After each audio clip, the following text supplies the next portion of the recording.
கள்ளக்குறிச்சியில் தன்னை விட்டு பிரிந்து வாழும் மனைவி மற்றும் குழந்தைகளை தன்னுடன் சேர்த்து வைக்க கோரி மாவட்ட காவல் கண்காணிப்பாளர் அலுவலகத்தில் கணவர் மனு அளித்துள்ளார். கள்ளக்குறிச்சியில் ஆட்டோ ஓட்டுநர் வெங்கடேஷ் என்பவர் தனது மனைவி தேவகி மற்றும் குழந்தைகளுடன் கடந்த 10 ஆண்டுகளாக வசித்து வந்துள்ளார். குடும்ப பிரச்சினை காரணமாக தேவகி கணவரை பிரிந்து கடலூரில் உள்ள தனது தாய் வீட்டில் வசித்து வருகிறார். கணவன் மனைவி இடையே பிரிவினை ஏற்படுத்தி தேவகியை வெங்கடேசனின் சகோதரிகள் தவறாக வழி நடத்துவதாக கூறப்படுகிறது.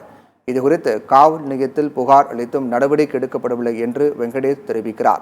இந்நிலையில் இது தொடர்பாக கள்ளக்குறிச்சி மாவட்ட காவல் கண்காணிப்பாளர் அலுவலகத்தில் அவர் புகார் மனு அளித்துள்ளார். 10 வருஷமா நான் பண்ணி இடங்காலத்தில் பிரிஞ்சிருந்தேன்.